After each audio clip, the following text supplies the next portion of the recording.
The first thing we need to do with this trash can is to line the interior with some kind of non-conductive material. I've seen people just drop a trash can inside of it, a plastic trash can that fits nicely inside. Well, that's a good idea. I like it. The only problem I see with it is a lot of those plastic trash cans are very staticky when the humidity's low, and I worry about static discharge inside of it. So I'm just going to use some cardboard that I cut up. And the question is, how do we measure for that?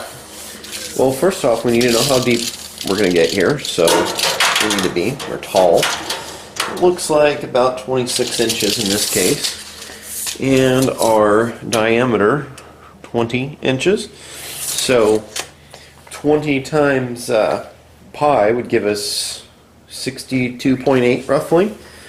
So if we get a 63-inch circumference around the top, the bottom's a little smaller, but the top is 63 inches roughly around. So as long as we have something that's about 64 inches by 26 inches, we'll be able to make it happen. And you know, you can use multiple pieces, just tape them in there, so as long as you've got a continuous bit of insulation. So I'm going to look for some cardboard. And okay, now that we have our piece of cardboard, we need to figure out the dimensions to cut it. Our first dimension, height, we're just going to measure the height of the top, and we're looking right at about 26 inches. Second dimension is going to be the circumference. So we have a 20-inch diameter, so 20 times pi is roughly 62.8. And then we need to measure the bottom diameter. And the bottom diameter, a good way you can make sure you get a good diameter measurement on this is to go from seam to seam. 20 inches top, and see what the bottom diameter is here. Bottom diameter is right at 18 inches. So let's do the math here. 18 times pi. We've got, let's see if you can see that. 18 times 3.14, 56.52. So we're looking roughly 56 and a half. Let's go ahead and round that up to 57. So we're going to go 63 by 57. I'm going to cut it an inch longer on both of them. So we're going to go, let's go 64 by 57 and a half. Let's not go another inch and a half. So 64 by 57 and a half is what we're going to cut, and by 26 tall. Alright, we're going to go ahead and make our marks to do our cuts on this old piece of cardboard box I found. To do this, straight edge, tape measure, Sharpie.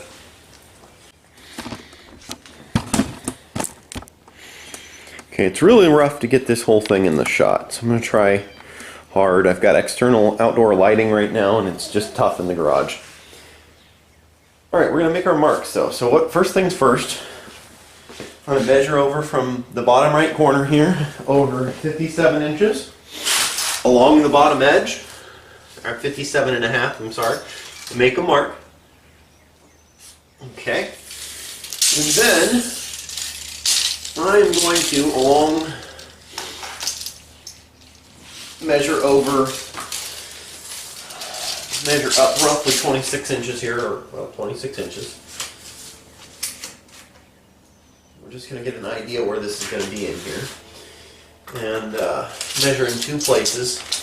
So what we're trying to do here is to make a guess where the 64 inches will be. So I'm just going to over a little ways. And draw a small line between these to start. I'll show you why in a second. Alright, so what we need to do is we need to find the top, but the top needs to be 26 inches up. If we go up here and make a 64-inch mark, this angle won't be right. You see, because the triangle would be a little bit taller. So let's go over along this 26-inch mark that I made and measure over 64 inches. So 64 inches is, of course somebody's going to mow right now. It's going to help the audio. 64 inches is right here. So where those two lines cross, that'll be the top of our angle. Down here will be the bottom. We'll apply the straight edge between these two marks, and we'll get that type of angle. And then we'll mark it like this. Just get these two lined up. We're marking. That's our angle. So it's always good to double check your measurements. And we go 64 inches to that point.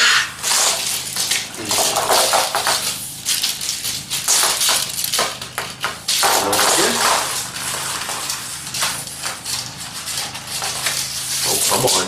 Take that you're not agreeing. You're on video. Nothing agrees when you're trying to make these videos, I tell you.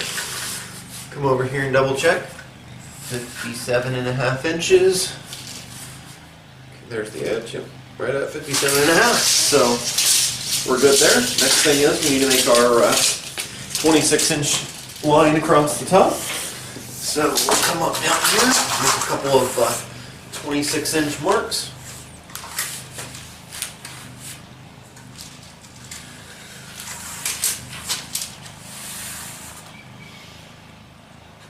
There's one. One kind of in the middle here. 26-inch mark. And we'll get our tape measure, or our straight edge out, our tape measure away. Get our straight edge out. Again, this is not perfect. This is not something that has to be exactly perfect. You just don't want a big gap in it. That's the main thing. So line your lines up, and make your mark, and then do the same down here with these two lines. Push down, make your mark. So we have a line across there. So that's our cutting template. We're going to start, go down here, come down there. Alright, now we're going to attempt to make our first cut. And probably the ideal knife to do this with would be a box cutter. And as typical, as usual when you're making one of these videos, things break. And I got it out, got it ready, and it broke. So ideally we would go get another box cutter. I'm going to use a pocket knife, an old pocket knife.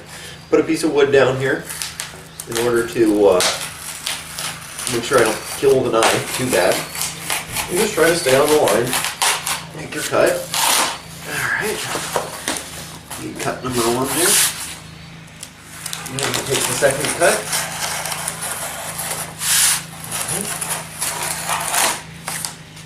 Alright. Cut number one.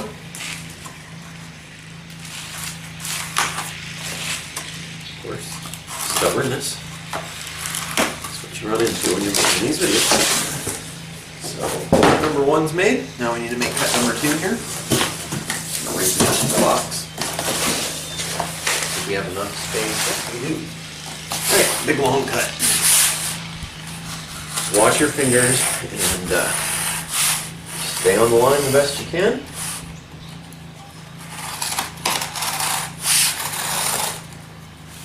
Again, it doesn't have to be perfect. I'm wandering off the line a little, which will happen. Even with a box cutter and a straight edge, you're likely to wander some. So, the second time, it's typically a little easier to follow the line. Bone fell out because of the already scored line. Alright, there we go. Alright, so how do we mark our bottom?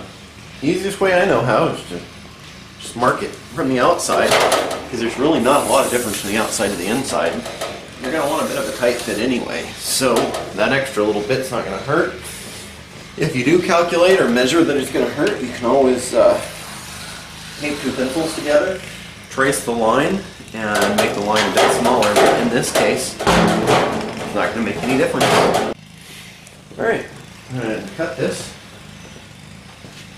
Let's see here, I'm going to find something to put under it. I don't mind cutting on.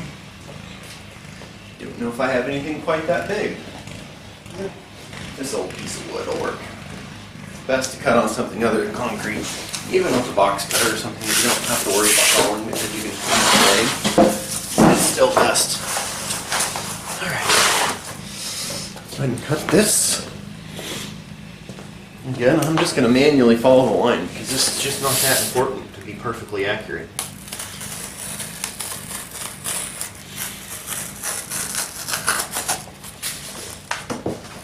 Just be really careful when you do this. Keep your hands out of the way. It's okay to start and stop, come from different sides and such.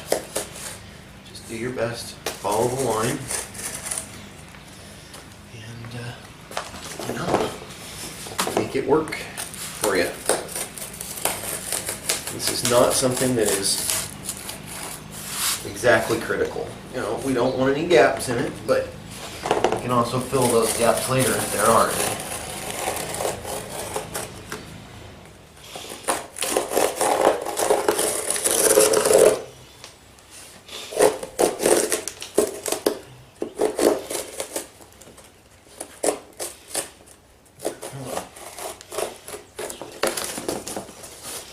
Alright, sometimes depending on the knife you use, I would recommend a box cutter. Like I said earlier, mine died. But depending on the knife you use, you may have to pick it up and kind of follow it like this.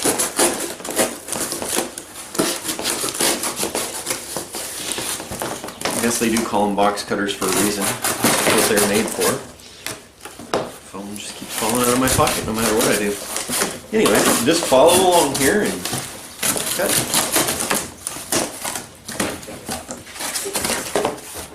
One bottom.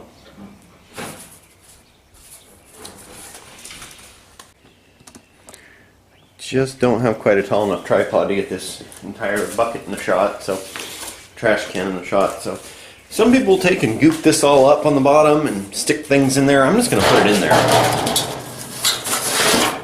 Get it attached. That should do it. Alright, I'm going to go ahead and take our piece that we originally built, slide it in here, shorter side down, as the circumference is shorter on the bottom, and then comes a lot more percussive maintenance, and you can get it in there. Now again, a lot of people like to group these up and put a bunch of stuff behind it to hold it in there. I'm not going to do that because these make great grain storage buckets. They work for a lot of different things, and I don't want to ruin it with a bunch of glue inside that could potentially be not food safe.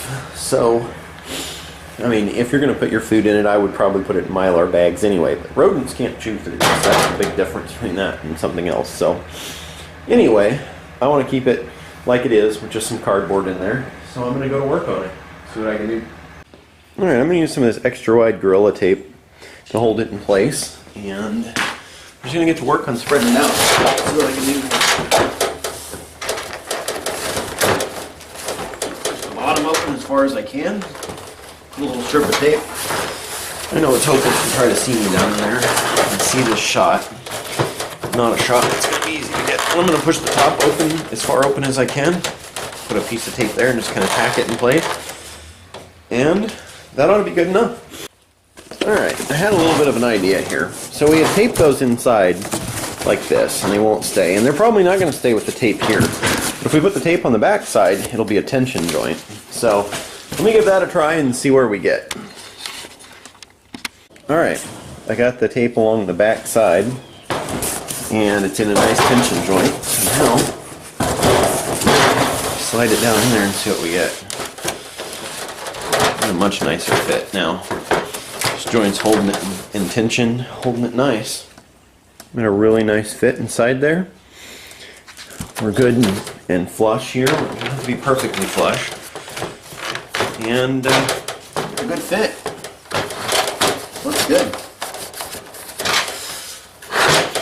So, I think we're sealed up, ready to go. If you had any doubts about this, you could certainly put a second layer in. I'm not going to put a second layer. So that's what I've got for now. If you plan on having it stacked up to where stuff would touch the top, you can put one here. I don't have any need to really put one on the top. It's not gonna, nothing's going to touch up there. So yeah, I think we should be good. Well, that's it for the Faraday cage trash can for now, the build. Thanks for following me on Facebook, Twitter, YouTube, and our website, hamprepper.com. And in the near future, we'll have a proper scientific testing video. So thanks for following, and have a good one.